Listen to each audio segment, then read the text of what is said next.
ಧಾರವಾಡ ಕಾಂಗ್ರೆಸ್ನಲ್ಲಿ ಸಂಪುಟ ಸಮರ ಶುರುವಾಗಿದೆ. ಒಂದು ಸ್ಥಾನ, 4 ಆಕಾಂಕ್ಷಿಗಳು, ಯಾರಿಗೆ ಮಂತ್ರಿಗಿರಿ ಅಂತ ಪ್ರಶ್ನೆಗಳು ಉದ್ಭವವಾಗ್ತಾ ಇದೆ. ಒಂದು ಸ್ಥಾನ, 4 ಆಕಾಂಕ್ಷಿಗಳು, ಯಾರಿಗೆ ಮಂತ್ರಿಗಿರಿ? ಸಿಎಂ ಡಿಕೆಶಿ ಸಿದ್ದರಾಮಯ್ಯ ಆಪ್ತ ವಲಯದ ಕದನ ಇದ್ದು ಧಾರವಾಡ ಕಾಯಿ ಶಾಸಕರಿಂದ ಹೈ ವೋಲ್ಟೇಜ್ ಲಾಬಿ ನಡೀತಾ ಇದೆ. ದೆಹಲಿ ನಾಯಕರ ಅಂಗಳದಲ್ಲಿ ತೀವ್ರ ಪೈಪೋಟಿ ನಡೀತಾ ಇದೆ. ಸಂತೋಷ್ ಲಾಡ್, ಪ್ರಸಾದ್ ಅಭಯ, ಕೋನರೆಡ್ಡಿ ಲಾಬಿ ನಡೆಸ್ತಾ ಇದ್ದಾರೆ. ಬೆಂಗಳೂರಿನಲ್ಲೇ ಸಂತೋಷ್ ಲಾಡ್ ಹಾಗೆ ಪ್ರಸಾದ್ ಅಭಯ ಬೀಡು ಬಿಟ್ಟಿದ್ದಾರೆ. ಬಹಿರಂಗವಾಗಿ ಆಸೆ ಬಿಚ್ಚಿಟ್ಟಿದ್ದಾರೆ ಇಲ್ಲಿ ಶಾಸಕ NH ಕೋನರೆಡ್ಡಿ. SC ಕೋಟದಡಿ ಪ್ರಸಾದ್ ಅಭಯ ಕೂಡ ತೀವ್ರ ಲಾಬಿ ನಡೆಸ್ತಾ ಇದ್ದಾರೆ. ಕೃಷಿ ಇಲಾಖೆಗೆ ಮನವಿ ಮಾಡಿರುವ ಶಾಸಕ ಕೋನರೆಡ್ಡಿ. ಈ ಮೂವರ ಮಧ್ಯೆ MLC ಸಲೀಂ ಅಹಮದ್ ಕೂಡ ಲಾಬಿ ನಡೆಸ್ತಾ ಇದ್ದಾರೆ. ನಾಯಕರೊಂದಿಗೆ ಉತ್ತಮ ಒಡನಾಟ ಹೊಂದಿದ್ದಾರೆ ಸಲೀಂ. ದೇವಣಗಾಂವ್ ಚುನಾವಣೆಯ ಜವಾಬ್ದಾರಿ ಹೊತ್ತಿದ್ರು ಅವರು. ನನಗೆ ಸ್ಥಾನ ನೀಡಲೇಬೇಕು ಅಂತ ಸಲೀಂ ಅಹಮದ್ ಪಟ್ಟು ಹಿಡಿದಿರುವಂತಕ್ಕದ್ದು. ಸಿದ್ದರಾಮಯ್ಯ ಅವರಿಗೆ ಆಪ್ತರಾಗಿರುವ ಸಂತೋಷ್ ಲಾಡ್, ಒಟ್ಟು 4 ಜನ ಆಕಾಂಕ್ಷಿಗಳು ಇಲ್ಲಿ. ಹಾಗಾಗಿ ಮಂತ್ರಿಗಿರಿ ಯಾರಿಗೆ ಅಂತ ಕೂಡ ಇಲ್ಲಿ ಪ್ರಶ್ನೆಗಳು ಉದ್ಭವವಾಗ್ತಾ ಇದೆ. ಧಾರವಾಡ ಕಾಂಗ್ರೆಸ್ನಲ್ಲೂ ಕೂಡ ಇದೀಗ ಸಂಪುಟ ಸಮರ ಶುರುವಾಗಿರುವಂತಕ್ಕದ್ದು. ಒಂದು ಸ್ಥಾನ, 4 ಆಕಾಂಕ್ಷಿಗಳು, ಯಾರಿಗೆ ಮಂತ್ರಿಗಿರಿ ಕದನ ಶುರುವಾಗಿದೆ. ಧಾರವಾಡ ಕೈ ಶಾಸಕರಿಂದ ಹೈ ವೋಲ್ಟೇಜ್ ಲಾಬಿ ನಡೀತಾ ಇರುವಂತಕ್ಕದ್ದು. ಈಗಾಗಲೇ ಸಂಪುಟ ವಿಸ್ತರಣೆ ದೆಹಲಿ ಅಂಗಳದಲ್ಲಿರುವಂತಕ್ಕದ್ದು. ಈಗ ಮುಂದಿನ ವಾರ ಕೂಡ ಸಂಪುಟ ವಿಸ್ತರಣೆ ಆಗುತ್ತೆ ಅಂತ ಕೂಡ ಹೇಳಲಾಗ್ತಾ ಇದೆ. ಈಗಾಗಲೇ ರಾಜ್ಯ ನಾಯಕರು ಒಂದು ಹಂತದಲ್ಲಿ ಚರ್ಚೆ ನಡೆಸಿದ್ದಾರೆ, ಇನ್ನೊಂದು ಹಂತದಲ್ಲಿ ಚರ್ಚೆ ನಡೆಸಕ್ಕೆ ಇನ್ನೂ ಕೂಡ ಅವಕಾಶ ಸಿಕ್ಕಿಲ್ಲ. ಈ ಬೆನ್ನಲ್ಲೇ ಇದೀಗ ಎಲ್ಲಾ ಕಡೆ ಒಂದ್ ರೀತಿಯಾಗಿ ಬಂಡಾಯ ಎದ್ದಿರುವಂತಕ್ಕದ್ದು. ಕೋಲಾರ ಆಯಿತು, ಮೈಸೂರು ಆಯಿತು, ಇದೀಗ ಧಾರವಾಡ ಕಾಂಗ್ರೆಸ್ನಲ್ಲೂ ಕೂಡ ಸಂಪುಟ ಸಮರ ಶುರುವಾಗಿರುವಂತಕ್ಕದ್ದು. 4 ಸ್ಥಾನ, ಒಂದು ಸ್ಥಾನಕ್ಕೆ 4 ಆಕಾಂಕ್ಷಿಗಳಿದೆ. ಯಾರಿಗೆ ಮಂತ್ರಿಗಿರಿ ಸಿಗುತ್ತೆ ಅಂತ ಪ್ರಶ್ನೆಗಳು ಉದ್ಭವವಾಗ್ತಾ ಇರುವಂತಕ್ಕದ್ದು. ಒಟ್ನಲ್ಲಿ ಸಿಎಂ ಡಿಕೆಶಿ ಹಾಗೆ ಸಿದ್ದರಾಮಯ್ಯ ಆಪ್ತ ವಲಯದ ಕದನ ಅಂತಾನೆ ಹೇಳ್ಬೋದು. ಈಗಾಗಲೇ ಧಾರವಾಡ ಕೈ ಶಾಸಕರು ಕೂಡ ಬಹಳ ಲಾಬಿ ನಡೆಸ್ತಾ ಇದ್ದಾರೆ. ದೆಹಲಿ ಅಂಗಳದಲ್ಲೂ ಕೂಡ ಬಹಳ ತೀವ್ರ ಪೈಪೋಟಿ ನಡೀತಾ ಇರುವಂತಕ್ಕದ್ದು. ಒಂದು ಕಡೆ ಸಂಪುಟ ವಿಸ್ತರಣೆ ವಿಚಾರ ನಡೀತಾ ಇರುವಾಗಲೇ ಈಗ ಎಲ್ಲಿ ಈ ಕ್ಷೇತ್ರದ ಶಾಸಕರು ಕೂಡ ಬಹಳ ಲಾಬಿ ನಡೆಸ್ತಾ ಇರುವಂತಕ್ಕದ್ದು. ಇರುವ 20 ಸ್ಥಾನಕ್ಕೆ 50ಕ್ಕೂ ಹೆಚ್ಚು ಆಕಾಂಕ್ಷಿಗಳಿದ್ದಾರೆ. ಹಾಗಾಗಿ ಅಳೆದು ತೂಗಿ ಲೆಕ್ಕಾಚಾರ ಮಾಡಿ ಸಂಪುಟ ವಿಸ್ತರಣೆ ಮಾಡಬೇಕಾದ ಅನಿವಾರ್ಯತೆ ಇದೆ. ಯಾಕೆಂದ್ರೆ 2028ರ ಚುನಾವಣೆಗೆ ಎಫೆಕ್ಟ್ ಆಗಬಾರ್ದು. ಈ ಹಿನ್ನೆಲೆ ಅಳೆದು ತೂಗಿ ಲೆಕ್ಕಾಚಾರ ಮಾಡಬೇಕಾದಂತಹ ಅನಿವಾರ್ಯತೆ ಪರಿಸ್ಥಿತಿ ಕೂಡ ನಿರ್ಮಾಣವಾಗಿರೋದು. ಹಾಗಾಗಿ ಸದ್ಯ ಈಗ ಇರುವಂತಹ 20 ಸ್ಥಾನಗಳಿಗೆ 50ಕ್ಕೂ ಹೆಚ್ಚು ಆಕಾಂಕ್ಷಿಗಳಿರುವುದರಿಂದ ಎಲ್ಲಾ ವಿಚಾರಗಳನ್ನು ನೋಡಿ ಅಳೆದು ತೂಗಿ ಮಂತ್ರಿಗಿರಿ ನೀಡಬೇಕಾದ ಪರಿಸ್ಥಿತಿ ನಿರ್ಮಾಣ ಆಗಿರುವಂತಕ್ಕದ್ದು. ಸದ್ಯ ಈಗ ಧಾರವಾಡದಲ್ಲೂ ಕೂಡ ಕಾಂಗ್ರೆಸ್ನಲ್ಲಿ ಸಂಪುಟ ಸಮರ ಶುರುವಾಗಿರುವಂತಕ್ಕದ್ದು. ಒಂದು ಸ್ಥಾನ ಇದೆ, ಅದಕ್ಕೆ 4 ಆಕಾಂಕ್ಷಿಗಳಿದ್ದಾರೆ. ಹಾಗಾಗಿ ಯಾರಿಗೆ ಮಂತ್ರಿಗಿರಿ ಸಿಗುತ್ತೆ ಅಂತ ಪ್ರಶ್ನೆಗಳು ಕೂಡ ಉದ್ಭವವಾಗ್ತಾ ಇರೋದು. ಸಂತೋಷ್ ಲಾಡ್ ಕೂಡ ಇದ್ದಾರೆ, ಅವರು ಕೂಡ ಈ ಹಿಂದೆ ಸಚಿವರಾಗಿದ್ರು ಸಿದ್ದು ಸಂಪುಟದಲ್ಲಿ. ಹಾಗಾಗಿ ಯಾರಿಗೆ ಸ್ಥಾನ ಸಿಗುತ್ತೆ ಅಂತ ಈಗ ಪ್ರಶ್ನೆಗಳು ಉದ್ಭವ ಆಗ್ತಾ ಇರುವಂತಕ್ಕದ್ದು. ಈ ಬಗ್ಗೆ ಹೆಚ್ಚಿನ ಡೀಟೇಲ್ಸ್ ಕೊಡ್ತಾರೆ ನಮ್ಮ ಪ್ರತಿನಿಧಿ ಮಂಜುನಾಥ್, ದೂರವಾಣಿ ಸಂಪರ್ಕದಲ್ಲಿದ್ದಾರೆ. ಮಂಜುನಾಥ್, ಒಂದು ಕಡೆ ಸಂಪುಟ ವಿಸ್ತರಣೆ ಕಸರತ್ತು ನಡೀತಾ ಇದೆ.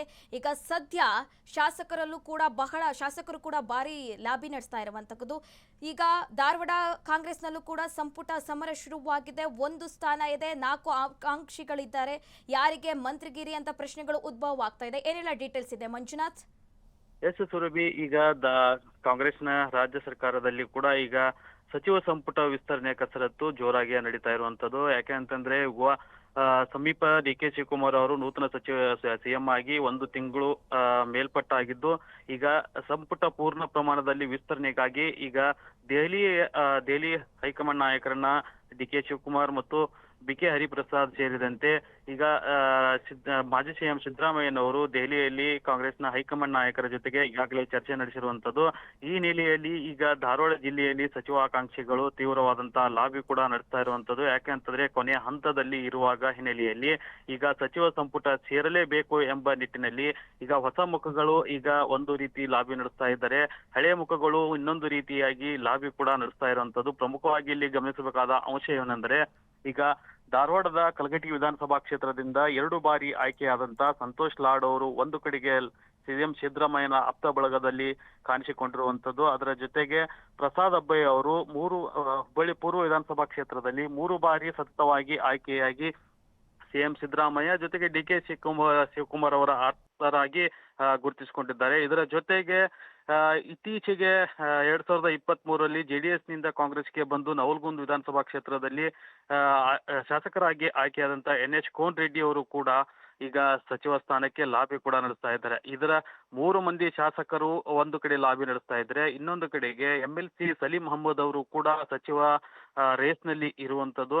ಈ ಎಲ್ಲನ ಒಂದು ಸ್ಥಾನ ಇರುವುದರಿಂದ 4 ಜನ ಈಗ ಘಟಾನುಘಟಿಗಳು ಈಗಾಗಲೇ ಸಚಿವ ಸ್ಥಾನ ಪಡೆಯಲೇಬೇಕು ಎಂಬ ನಿಟ್ಟಿನಲ್ಲಿ ಹೈಕಮಾಂಡ್ ನಾಯಕರ ಜೊತೆಗೆ ಮತ್ತು ರಾಜ್ಯ ನಾಯಕರ ಜೊತೆಗೆ ಮಾತುಕತೆ ನಡೆಸುವುದರ ಮೂಲಕ ಮತ್ತು ನಮಗೆ ಸಚಿವ ಸ್ಥಾನ ನೀಡಬೇಕು ಎಂಬ ಹಿನ್ನೆಲೆಯಲ್ಲಿ ಈಗಾಗಲೇ ತಮ್ಮ ಅಭಿಪ್ರಾಯಗಳನ್ನು ಒಬ್ಬೊಬ್ಬರಾಗಿ ಹಂಚಿಕೊಂಡಿದ್ದಾರೆ. ಈಗ ಇದರ ಜೊತೆಗೆ ಇನ್ನೊಂದು ಅಂಶವೇನೆಂದರೆ, ಈಗಾಗಲೇ ಮಾಜಿ ಸಚಿವ ಸಂತೋಷ್ ಲಾಡ್ ಅವರು ಕಲಘಟಗಿ ವಿಧಾನಸಭಾ ಕ್ಷೇತ್ರದಿಂದ ಆಯ್ಕೆಯಾಗಿ ಸಿದ್ದರಾಮಯ್ಯನವರ ಅವಧಿಯಲ್ಲಿ 2 ಬಾರಿಯಾಗಿ ಸಚಿವರಾಗಿ ಆಯ್ಕೆಯಾಗಿದ್ದಾರೆ.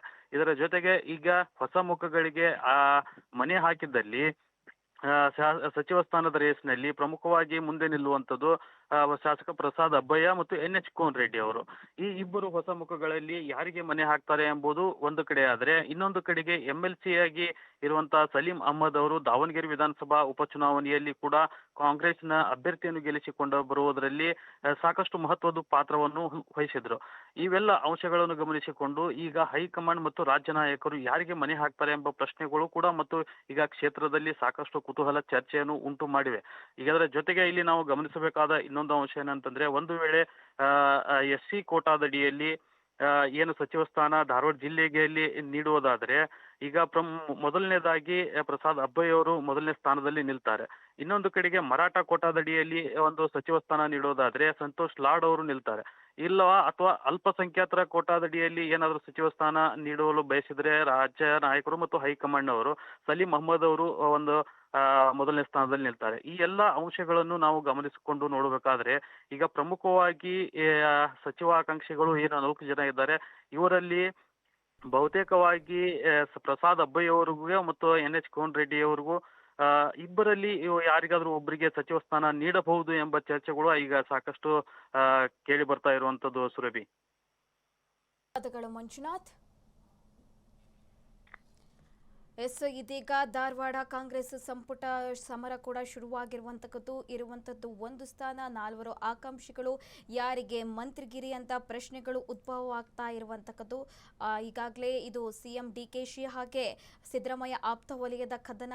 ಈಗಾಗಲೇ ಶಾಸಕರು ಕೂಡ ಬಹಳ ಲಾಬಿ ನಡೆಸ್ತಾ ಇದ್ದಾರೆ. ಹಾಗಾಗಿ ಯಾರಿಗೆ ಇಲ್ಲಿ ಹೈಕಮಾಂಡ್ ಮಣೆ ಹಾಕುತ್ತೆ ಅಂತ ಕಾದು ನೋಡಬೇಕಾಗಿದೆ.